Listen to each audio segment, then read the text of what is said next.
BP Sara ipapa-impeach na ng gobyerno? Nako kapag ginawa nyo to talagang sobrang kagaguhan na ang mga pumapasok sa isip nyo at napakalaking gulo to. Ito na ata kapag ginawa nyo yung impeachment kay BP Sara, yan na ata ang pinakamalaking gulo na mangyayari dito sa Pilipinas.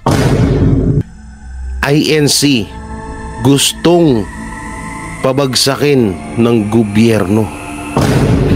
So yun po mga banateros, mga kabiyaya, isang mabiyayang araw po sa ating lahat. At welcome back to my YouTube channel, Jay Guevara TV nga po pala, isa sa mga banateros brothers. At ito, grabe ito mga pag-uusapan natin ngayon. Impeachment kay BP Sara, itutuloy na di umano ng Congress. Ay nako po, katapusan nyo na. Di alam nyo ito sorry pero wag nyo masamahin itong sinasabi ko. Kasi yan naman talaga yung gusto nila din mangyari para makaupo na si Romualdez bilang Vice President ni Marcos. Yun naman na talaga Kasi kapag nawala, pag na-impeach si BP Sara, makakakyat na ng Vice President or mapapalitan na siya ni Martin Romualdez. Maaaring pwede rin si Chis Escudero, no? Pwedeng ganun nang mangyari dyan. So ngayon, para sa akin, sige, i-impeach nyo. I-impeach nyo para malaman natin talaga kung hanggang saan yung mga apog nyo, yung kayabangan nyo yan. At kapag ginawa nyo yan, dyan na talaga mag-aklas ang taong bayan. Ito to yan. O katulad nito, pati yung INC, INC, nanganganib dahil sa pagsuporta kay BP Sara. Ito pa. Ito yung sinasabi ko nung nakaraan na kung yung ginawa sa KOJC, maaaring gawin din sa ibang mga relihiyon. Kita mo, ito lumalabas na. At ito nga, yung impeachment complaint kay BP Sara, planado na ayon sa isang grupo. Kung sinong grupo to. Tsaka ito pa, BP Sara, House Panel Order to transfer Attorney Lopez in the dead of the night as abuse of power daw. Punta na si BP Sara pa nga yung si BP Sara pa nga yung nabaliktad. Si BP Sara pa ngayon yung nag-abuse sa kapangyarihan, anak ng teteng. Grabe na talaga. Grabe talaga yung utak ng grabe talaga yung utak ng gobyerno. At yung mga mainstream media naman, todo baliktad sa mga ginagawa or binabalita. At ito, may isang attorney na nagkalat na naman ng katangahan. Ba't kaya may mga ganitong attorney, nagkakalat ng katangahan, naturingan na attorney, tanga-tanga. Sorry kasi may isang attorney po na nagsabi na mag-resign muna daw si BP Sara sa pagiging Vice President bago daw mag-abogado. Hindi niya alam na abogado na yan si BP Sara bago maging Vice President. Tanga lang.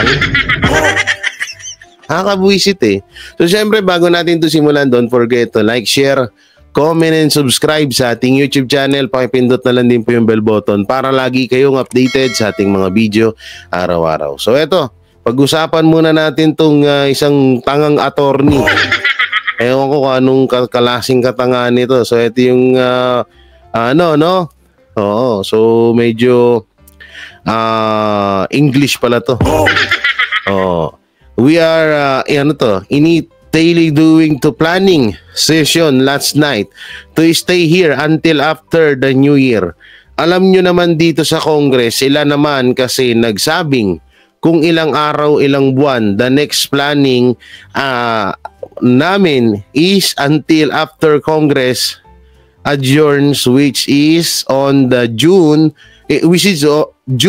so may mga ganun kaming plano. May mga ganun kami ng mga plano. Ito, sabi ni BP Sara. So, yun yung picture. Biglang sumulpot tong hype na to. Sabi niya dito, kung gusto niyang mag-abogado, mag-resign muna siya. Ikaw naman, attorney, kung sino kang attorney ka, siguro mag-research ka muna bago ka magngangawa. Bago ka magdadadaldal, mag-research ka muna siguro. Parang mukhang kailangan mo yun. Mukhang kailangan mo muna mag-research. So kaya mag-aral ka ulit bilang attorney. Ito, kilala natin tong attorney na to na makadilawan talaga to eh. Oh, noon pa man makadilawan na yan eh. So hindi na rin bago sa atin yan. Palagi talagang may komentong balagbag yan. Hindi niya alam eh, no, na attorney si BP Sara. Nagtapos ng abogasya yan, tapos nagtapos ng abogasya yan bago maging ang taas nga ng IQ na nasa 90 yata o nasa 86, 83 ang IQ sa pagiging abogado ni BP Sara. Tanga-tanga. Hindi niya ata alam yun. Oo, hindi niya ata alam yun eh, wala tayong magagawa kung hindi niya alam yun eh, no. So yun. Papunta naman tayo dito sa isang balita na kung saan ito yung sa ICC. Wait lang ito. Yan, si Katunying pa nandito. INC nanganganib dahil sa pagsuporta kay BP Sara. Ano to? Pagbaliktad ni Katunying matutulad sa KOJC. Ito na nga yung sinasabi namin nung nakaraan, ayaw nyo maniwala sa amin eh. Sabi nyo, hindi, kasi ito ganyan. Ngayon, kaya nga yung ginawa kay BP Sara, maaaring gawin din yan sa inyo. Partida, isipin nyo maigi. Kung yung Vice President nga, ginipit nila. Kung yung kay OJC nga, ginipit nila. Binalahura nila. What if pa yung mga normal? Yung mga normal tuloy yung mga pangkaraniwang mga Pilipino. Lalo't malaman nila kayo na panig kayo ng mga Duterte at against kayo sa kanila. Tingnan nyo lang, si Banatbay. Yung kaso ni Banatbay kay Saldigo, sino nag-utos nun?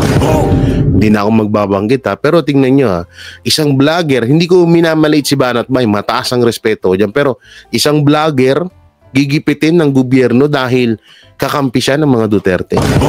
Yun eh. Kaya kung kaya nilang gawin dito sa mga matataas na or may mga taong matataas ang posisyon sa gobyerno, kayang-kaya lang din nila gawin sa inyo yan. At ngayon nga, pinapatikim na nga sa inyo. Kaya kailangan na talaga natin gumalaw. So ito, panoorin po natin. Matapos ang pagbaliktad ni Katunying bilang isang realista at taga-suporta ng Marcos family, nagulantang ang lahat dahil si Katunying ay isa sa pinakamalaking PR partners ng administrasyon kahit pa noong nakaraang eleksyon. Kaya't matapos ang matapang na naging statement ni Vice President Sara ay nagsalita at bumaliktad na rin si Katunying. Pero ang kanyang pagbaliktad sa pagsuporta sa Marcos ay may kabayaran. Siguradong siya na ang isusunod na sisiraan ng reputasyon at kakasuhan. Ang pag-speak up ni Katunying is a welcome development. He was one of the biggest PR partners of this admin since election. There's really something wrong. This is no accident. Good luck na lang, Katunying. Siya na ang susunod na sisiraan ng reputasyon at kakasuhan pagkatapos gamitin. However, if this is just a strategy at nagkukunwari lang si Katunying as part of the plan, then this will not help both the admin and his career as influencer. Ganito lang kasi ang purpose ng mga hearing na yan, kaya ayaw na Inday Sara humarap at ayaw niyang ibigay ang gusto nila. Ang legislative branch kasi ay parang ine-expand pa nila ang power nila papuntang jurisdiction. Sa Constitution kasi, ang purpose lang ng probe or inquiry ay in aid of legislation. In Tagalog, sa tulong ng paggawa ng batas. Pero ang realidad, nangyayari ay nagiging arena ang mga hearing na ito para makapaglinis-linisan, makapag-early campaign, makapag-grand slam, and mangbaba ng tao para maitaas ang sarili. Tama naman. In short, in aid of re-election. Hindi naman napapaganda ang mga bills natin kundi yung mga bilyo nila. Hindi magpapagamit si Sara para masama nilang gawain at makalumang estilo para ma-maintain ang power. May ombudsman naman tayo Bakit hindi na lang dun magsasayang lang tayo ng electric bill tapos sisigaw-sigaw lang naman si Paduano doon. Sayang ang mic na nagkukonsumo ng kuryente. Tama. Ngayon, naiintindihan nyo na. Hindi dahil ayaw niyang humarap at takot siya o may tinatago siya. Dahil ayaw nilang ibigay ang gusto ng mga re-electionist na makaupo at makapang sa bansa natin. At ngayong isa-isa nang bumabaliktad ang mga realista at kakampi nila sa tulong na rin ni Vice President Sara na ma-expose ang katiwalian ng Marcos administration, ay kailangan ng kumilos ng ating mga kapulisan at kasundaluhan. Handa na kaya ang Iglesia ni Cristo na matulad sa sinapit ng Kingdom of Jesus Christ? Narito ang full video, panoorin natin. Nagmensahe, no? Ang Chief of Staff ng Armed Forces of the Philippines natamaan, nakaramdam. Pero basahin natin ang kanilang comment. Sabi niya, mensahe. The Armed Forces of the Philippines is a professional organization focused on its mandate to protect the people and the state. Sure kayo? Sa ngayon, sure kayo? Our personnel are loyal to the Constitution and the chain of command. Wow! Wow! Loyal kayo sa Constitution? Pero saan kayo nung nagbalak si Tambaluslos at mga buwaya na mag-charter change? Saan kayo, ha? Sa mga oras na nag-People's Initiative na binabayaran ang mga tao kapalit ang perma para baguhin ang konstitusyon para tumagal sila sa pwesto. Nasan kayo, AFP? Tama naman itong sinasabi ni Mr. Real Talker dito eh. Pinoprotektahan daw nila ang konstitusyon, pero nung sinusulong ni Romualdez yung ano na yun, hindi naman sila humadlang. Hindi nga sila nagboses dun eh. Kaya minsan nalalabuan nga din talaga ako eh. Ngayon, may mga, alam ko naman din na hindi lahat. Kasi ito kasi hindi naman to buong ano eh. Kahit na maglabas sila ng ganyan, hindi naman niya na baka nga malay nyo yung pinaka-general lang. Hindi natin alam. Eh yung ibang general naman gusto talaga ng tulungan na or tapusin na tong kaguluhan na ginagawang kagaguhan ng gobyerno natin. Pwedeng ganon. Tapos sasabihin nyo ngayon, loyal to the Constitution and chain of commands?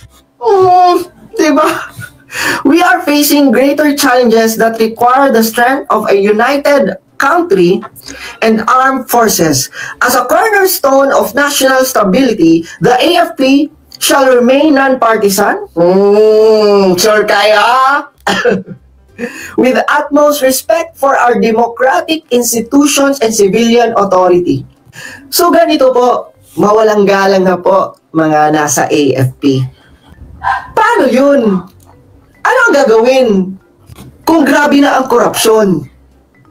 Paano to AFP? Na abusing of power na ang ginagawa ng House of Representatives. Ano ang gagawin? Tsaka obvious naman na eh. Abuse talaga na sa kapangyarihan nila yung ginagawa. Kasi isipin nyo maigi.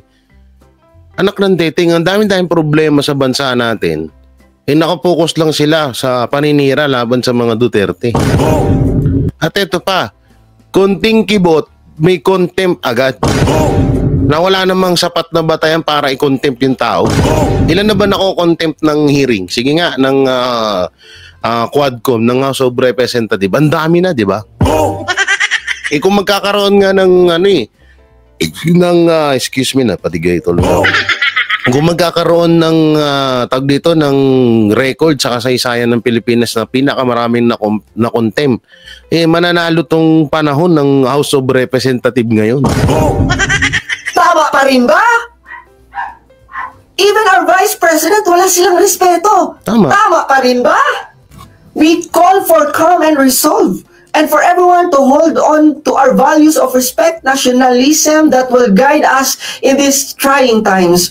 We reiterate our need to stand together against those who will try to break our bonds as Filipinos.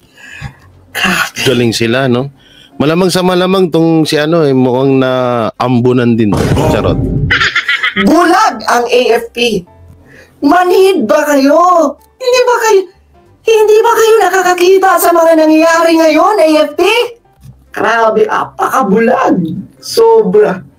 Alam niyo mga lords, kung ang Vice President nga, hindi Kaya nga ano no, kaya ewan ko kung ano yung siguro mga hindi naman din lahat. May mga iilan na nagbubulag-bulagan ngayon, pero may mga iilan din siguro na gusto na rin kumilos. Hindi kaya hindi natin lalahatan ng mga AFP Hindi natin lalahatin. Maaaring yung iba diyan medyo nagpapakontrol, yung iba naman diyan gusto na ding kumilos, kaso nga lang syempre iniisip din nila yung kapakanan ng mga pamilya nila. Baka mamaya may itinanim din sila. Alam nyo naman ang makayang gawin ng gobyerno ngayon. Pag alam nilang medyo hindi kanila kakampi, dadaning ka sa ganun. Dadaning ka sa pera. Ganyan nangyayari ngayon Kaya nga wala na tayong budget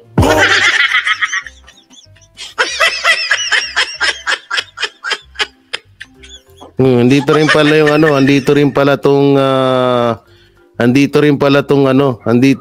tong tawag dito. Andito rin pala tong yung about kay Michael Chua, mamaya panoorin natin. traidor. No, sa mga magagamit. Tingnan yung mga pangalan. Tira na pangalan. Ngayon sa administrasyon. No, ito yung about kay Katunying, no. Panoorin nga natin tong kay Katunying. Ito ating kay Katunying. Ayan, Matapos magsalita yung ay walang kinok even who tingnan natin tingnan natin Happy nagsispeak out. Tama. Pero di nagsalita ang bumar. Ito Ito, panoorin natin tong kay Katunying. Ikaw, di po may loyalistang nagsalita na. Pakinggan niyo to. Ikaw, di po ako dito. Ako ay naniniwala na garapan ang katiwalian sa pamahalaan sa ilalim ni Pangulong Bongbong Marcos ngayon. Sasabihin ko po sa inyo yan. Loyalista to Garapan. Loyalista to, di ba? Kaya, kung meron man pong dapat na umaksyon dito, dapat si Pangulong Bongbong Marcos. Tama.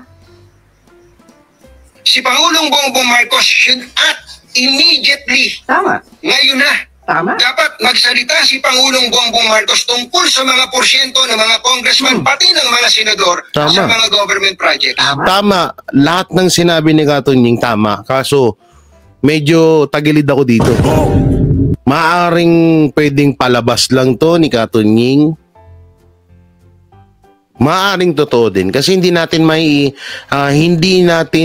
matatanggal sa isip natin yung pagiging loyalista niya at pagiging malapit niya kay Lisa Araneta Marcos. Alam niyo yan. Kaya medyo tagilid ako dito kay Katunying, no? Pagka hindi nagsalita si Pangulong Bongbong Marcos Jr. dito, gusto ko sabihin, kinukonsinti niya ang Tama. katiwalian sa pamahalaan. Tama. Pero ngayon po, garapal po ang katiwalian sa pamahalaan. Boom. Sa mga loyalistang nagbubulag. Panis na naman yung mga loyal. Yung mga dating yung mga vlogger. Buhay pa ba kayo? Dati, ito may kwento ko lang. Speaking of loyalista, may mga vlogger ako dati na mga nakasama sa charity, sa pagre-reaction sa isang community. So ngayon, nagtataka na ako sa kanila kung asan na sila ngayon. Kasi may nagsabi kasi sa akin dati na magmamarcos ako kasi sila yung gusto kong suportahan at nakikita kong sila yung totoo ang sinasabi. So ngayon, hindi na siguro kayo bulag. O baka dahil nagbubulag-bulagan kayo dahil sa perang binabayad sa inyo. Pwede rin ganun, no? So mapunta tayo dito kay Chua. Yung pinagsasabi nito ni Chua na BP Sara House Panel ordered to transfer Attorney Lopez in the dead of the night as an abuse. Puta na. Norin natin to. Ano ang naging dahilan bakit naglabas ng sama ng loob si BP Sara sa media? Yan ba ay dahil sa order na ililipat na ng Women's Correctional Facility ang kanyang Chief of Staff o may iba pa siyang binanggit na dahilan?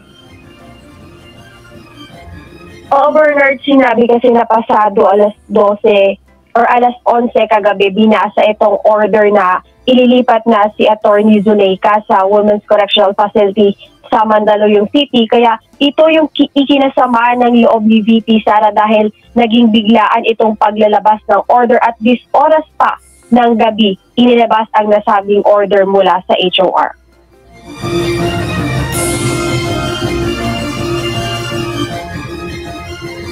Ikinagulat ni Vice President Sara Duterte ang lumabas na order mula sa komite sa House of Representatives na nagsasabing ililipat si Attorney Zuleika Lopez mula sa Batasan Grounds patungong Women's Correctional Facility sa Mandaluyong City.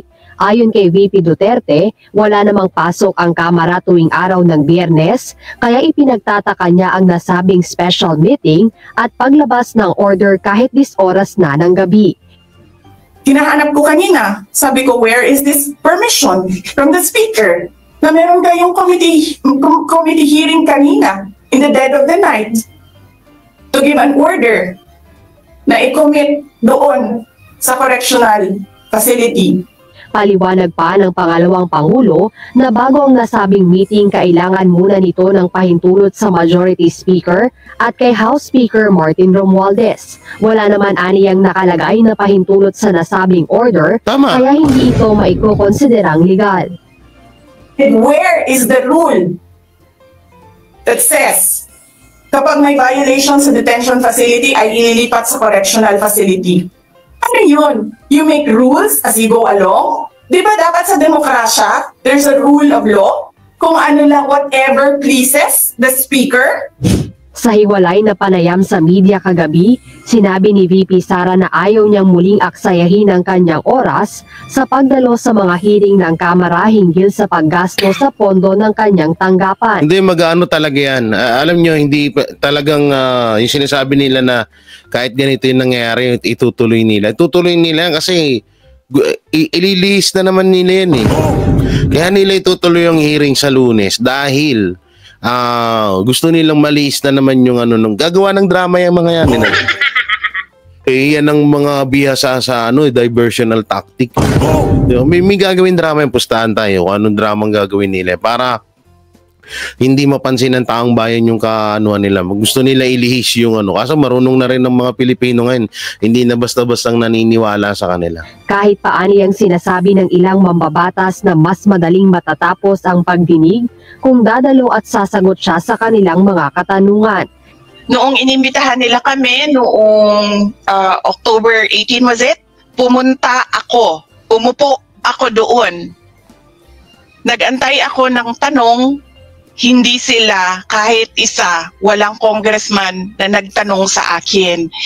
And because I felt na sayang yung oras ko na nakaupo doon, na walang nagtatanong sa akin, nagpaalam ako ng maayos, pinayagan ako ng maayos, nagpapasalamat ako na umalis. Sinabi rin ng Vice Presidente na ayaw niyang sagutin ang mga tanong mula sa mga kongresista na aniyay hindi naman malilinis at sangkot sa mga katiwalian at iba pang kaso. Pero tama yun, hindi talaga ako umaattend sa hearings. Why? Why would I answer to a speaker implicated in a bribery case on record in a court case? Why would I answer to a member convicted of child abuse, Tama. taking IP children doon sa amin sa Davao City, dadalhin sa Manila?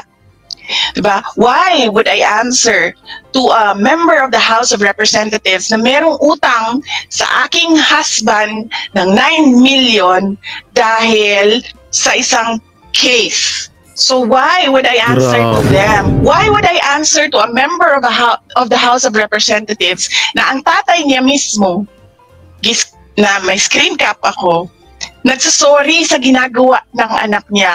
Nilinaw rin ni VP Sara na ang kanyang pananatili sa opisina ng kanyang kapatid na si Congressman Paulo Duterte ay upang samahan ang mga opisyal ng OVP na pinatawan ng contempt at para rin sa kanyang ama na si dating Pangulong Rodrigo Duterte.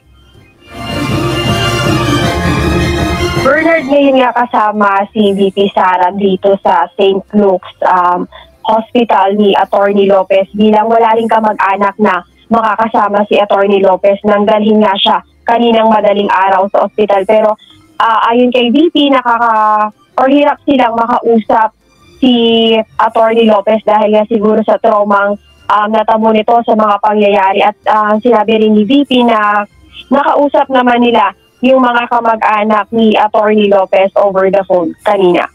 Bernard? Jed, may mga ibababang specifics na sinabi si VP Sara na sa tingin niya ay sobra naman o may na-violate sa karapatan ng Chief of Staff niya? Tungkol nga dyan, Bernard, binigyang diin ni VP na hindi naman kriminal si Atty. Zuleika o isang drug lord. Isa lang itong empleyado na nagpa siyang makipag-cooperate doon sa ginagawang pagdinig ng Kamara kaugnay doon sa paggastos ng pondo ng OVP. Sinabi din ni VP Sara na itong si Atty. Lopez ay sumunod lang din sa desisyon ng Kamara na i-detain siya. Pero yun nga, paliwanag ni VP na yung ginagawa sa kanila mula pa lang doon sa detention facility ay tila parang isang kriminal umano yung binabantayan nila, at sa sobrang dami ng police manpower ay tila nag-aaksaya lang din sila ng manpower para nga sa sinasabi ni VP na inosenteng kawani ng gobyerno, nagpasya lang na makipag-cooperate doon sa pagdinig ng Kamara. Bernard? Dahil sa nangyari na yan, Jed, may nabanggit ba si VP Sara na meron ba silang legal plan dahil dyan sa nangyari na yan?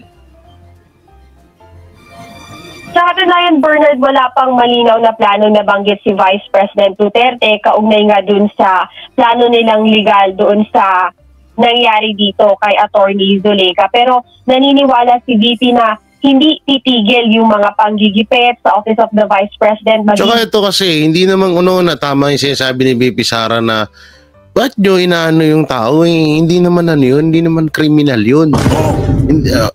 Isang pangkaraniwang opisyal lang ng Office of the Vice President yun. Tsaka bakit kailangan pang idamay yung mga inosenteng tao? Ganyan, tas ito pa, kagaya nung sinasabi, pilit nilang pinapapunta si VP Sara. Pumunta si VP Sara pero hindi naman nila tinanong. So tama lang may sinasabi. Alam nyo ba na yung oras na inilalaan ni VP Sara dun sa House of Representative na yan, ay yung dapat na oras ay nakakatulong ang isang Vice President sa mga kababayan natin. Tapos ngayon pipilitin na pumunta dyan ang hearing kasi dapat sa beses lang yan. At ba kasi paulit-ulit yung tanong, wala rin naman. Tsaka ito ang galing yung binoto natin, 32 million ang binoboto ni VP Sara. Samantalang sa mga congressman na yan, iilan lang naman mga boto dyan, pero kung makapag-decide sila, kala mo sila na yung presidente. Kala mo sila na yung vice president. Malapit pa rito, hinahayaan pa ng presidente.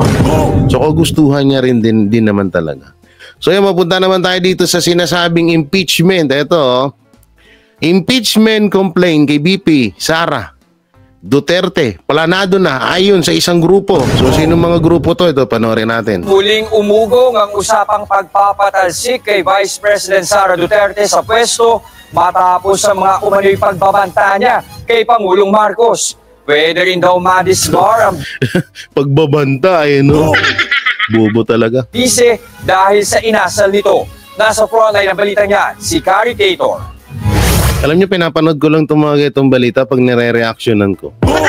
Bias na bias ang ngayon, mainstream media, Plansado na raw ang impeachment complaint na ihahain ng impeach nyo na Makabayan laban kay Vice President Makabayan Sara Black Duterte. pala Kasunod yan ang naging pahayag ni VP Sara na sakaling may masamang mangyari sa kanya, may inatasan na umano siyang patayin si Pangulong Bongbong Marcos, ang First Lady Liza Araneta Marcos at si House Speaker Martin Romualdez.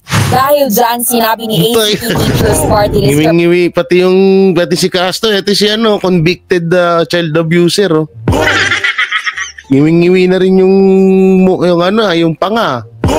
Umaano na rin Representative Franz Castro na target ng maihain. Kasama pa si Dilema. Ang reklamo bago matapos ang taon. Hilog na talaga yung impeachment complaint. Eto, titignan natin sa mga susunod na araw. Ano yung magiging decision ng people's organizations. Unang umugong ang impeachment. Sige lang, i-impeach nyo lang.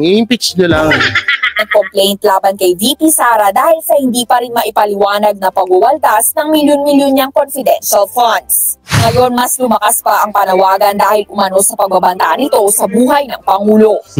Para kay dating Senador Laila de Lima, bukod sa impeachment, pwede ring ireklamo ng iba't ibang criminal charges ang bise dahil sa ginawa umanong pagbabanta kay PBBM. Iba't ibang criminal charges, ba't yung katabi mo, hindi ba criminal yan? Napatawan na convicted dyan child abuser Child abuser kidnapping. Hindi ba criminal yung katabi mo, de Lima? Gago! Gago ka ba? Bilang dyan ang grave threat, illegal utterances, cybercrime at libel kung hindi niya mapatunayan ang mga paratang laban sa Pangulo.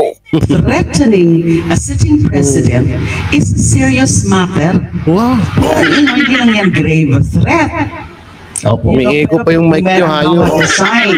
Designed to be able to kung may criminal design na mag-incite ng sedition, ay pwede rin inciting to sedition. Ang pinakamalala, posibleng makasuhan pa raw si VP Sara ng attempted murder. Kasuhan nyo, i-impeach nyo rin, tignan nyo lang. Ayon sa dating presidente ng Integrated Bar of the Philippines na si Egon Cayosa, pwede ring mapadisbar si VP Sara. Kung naasabyado ka, feeling mo may pag-attempt or mayroong gusto patayin ka o yung process of law, kasuhan mo. Hindi mamontrada ka ng papatay. Pero tingin ni Cayosa, hindi malabong diversionary tactic lang din ito ng bise dahil sa patong-patong na issue na kinakaharap ng kanyang pamilya, kabilang na ang gera kontra droga. Nagbabalita mo. Lupit, di ba? Hindi, ito sabi ko nga sa inyo, i-impeach nyo na, sige. Kasuhan nyo na, sige. Hindi ko sinasabi to para para galit ako, bumaliktad ako, hindi. Doon natin mapapatunayan kung ano ang dyan magsisimula ang people's power. Sinasabi ko sa inyo. Ngayon, hindi nyo pa masyadong inaano yung taong bayan. Pero yung pailan-ilan ng mga tao dyan na nakikita nyo sa lansa ngayon, biglang milyon yan. Sige, try nyo. Ako pabor na rin ako dun sa ni-impeach niya si VP Sara. Tingnan lang natin kung hindi magka-leche-leche yung pananatili nyo dyan sa gobyerno. Hindi pa pwede yun. Taong bayan pa rin na masusunod kung sino yung karapat-dapat na umupo dyan. So yun mga banateros, mga kabiyaya, pabor po ba kayo sa impeachment laban kay VP Sara? Comment nyo lang po dyan sa baba. Siyempre, don't forget to like, share, comment, and subscribe sa ating YouTube channel. Pakipindot na lang din po yung bell button para lagi kayong updated sa ating mga video araw-araw. Mega shoutout sa lahat ng Hero Abroad at sa ating mga mahal na senior citizen at sa lahat po ng mga sumusuporta sa Banateros Brothers at sa akin na rin po kay J. Guevara TV. So yun, maraming salamat. Ingat kayo palagi and God bless and peace and bye-bye. Yan ang Banateros, walang inuurungan. Pag tama palakpakan, pag mali ay babanatan. Yan ang Banateros, boses ng ordinaryong Pilipino. Banateros ay walang makakaawan, walang inuurungan. Banateros ay tinutulungan.